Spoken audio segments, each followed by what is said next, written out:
Hey, what's going on? You know who it is. You know what it is. All right, you guys, peep game. All right, so this is my review to the updated version, Roadhouse starring Jake Gyllenhaal. This is a remake to the 1989 classic that starred the late, great Patrick Swayze. Patrick Swayze was a hell of an actor.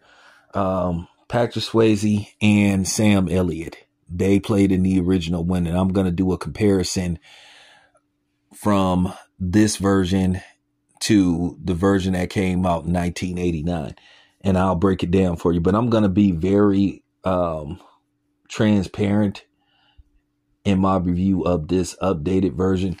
Now, Jake Gyllenhaal, who is a extraordinary actor, plays Dalton. Dalton is a ostracized, blackballed MMA fighter. Basically, he's just running a hustle, for people that like know who he is around the, combat sports circuit. He's on YouTube and all that kind of stuff. Now, keep in mind, he had won a fight, and then he kept basically hitting the dude after the fight was over. He had won the fight, and pretty much they ostracized him out of the UFC.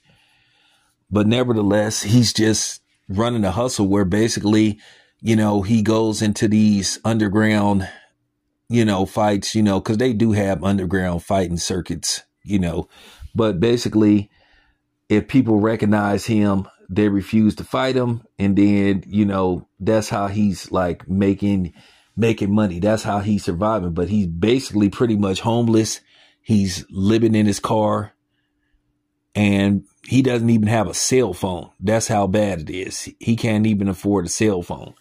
So what happens is he's approached by an owner of an establishment in Florida, somewhere in Florida.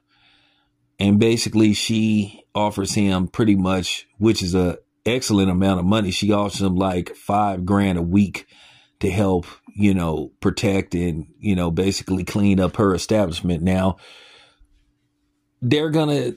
I'll put it to you this way. They tried to be politically correct in this movie. They tried to be modernized. And I think that's another thing that I think that they overly tried to compensate for. And I'll get to that in a minute. But basically, she offers him $5,000 a week.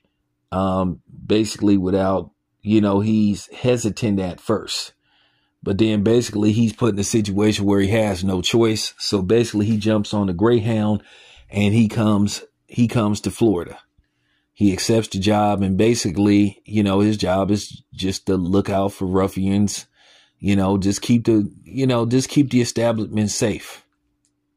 Now, along the way, he meets this, this girl. She's a biracial girl. Her mother passed away, and her father owns a struggling bookstore and stuff. But I don't want to tell too much of the plot, but at the end of the day, he looks out for him at the end of the movie. Now, basically, he goes to this establishment, and he tries to clean up the place along with a couple of other guys that he sees working in the establishment.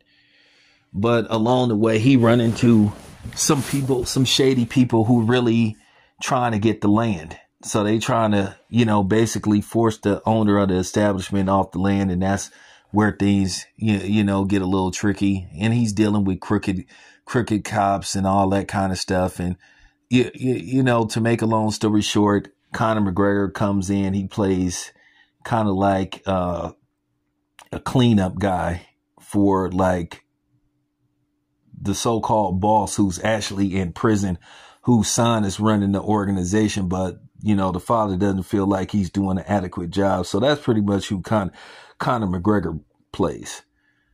But to make a long story short, I think they hurt the premise of the movie because, like I said, they were just trying too hard.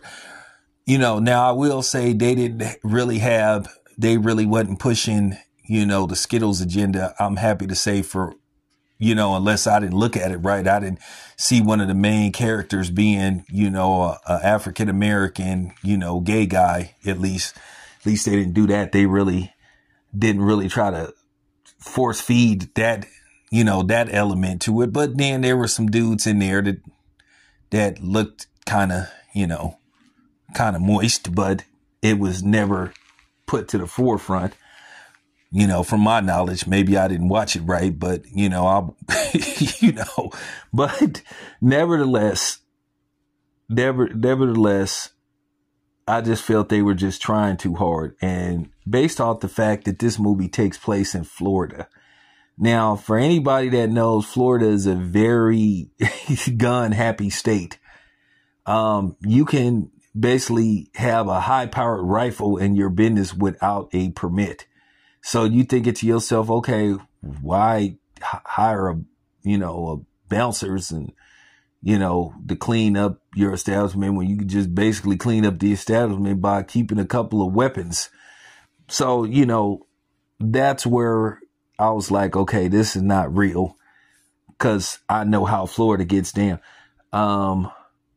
Keep in mind, the original Roadhouse took place like in a off-base place in Missouri.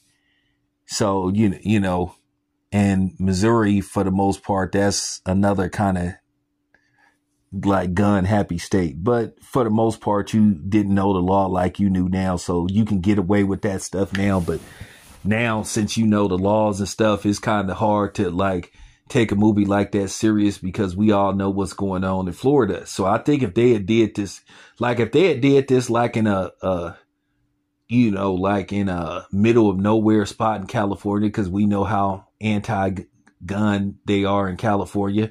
So that might have worked, like if they had it in a place outside of Fresno or something like that. But, I think it would have made for a better film. But then based on the fact, what's going on and you could just do your research. Maybe it's just me. I mean, the fight scenes are decent. Could have been better. Do you buy Jake Gyllenhaal's character? Yeah, for the most part, as him being the type of version of Dalton he played. Yeah. Conor McGregor, like I said, played the nemesis. Conor McGregor was very, big, and he was huge in this movie. Conor McGregor looked like he weighed close to, if he didn't weigh 200 pounds, he looked like he weighed close to 200 pounds in this film. So, like I said before, I just think this was a project or a film they should have just left alone. I just felt like they shouldn't have touched this. I feel like this should have just stayed in the archives of classic movies that you just shouldn't try to touch. Because to me, it just didn't work. Especially if you a guy my age that's seen the original Roadhouse and remember it. I mean, I've seen the original Roadhouse. I'm talking about with Patrick Swayze. I think I've watched that movie. Man, I've watched that movie at least, I'm talking about at least 20 times, maybe more than that I can think of. But like I said before, I felt they was trying too hard to be politically correct, too modernized, and like I said before, you just thinking to yourself, okay, this black woman who probably like maybe in her early 30s, mid 30s at best, would own an establishment like this and then just go all the way out to somewhere else to find this dude when she could have easily found some people in the state of Florida or a little bit closer. That's, like I said, you just saw what they was trying to do. They was trying to be politically correct, and modern. And sometimes that just doesn't work. It's just a little too gimmicky. And I think that's what hurt the movie, And then plus it didn't really have too many. It is just, when I say it's just totally different from the original version, I just felt they could have left it alone. So that's just my review of the movie. Let me know what you guys think. Anyway, this your boy Town. I'm out.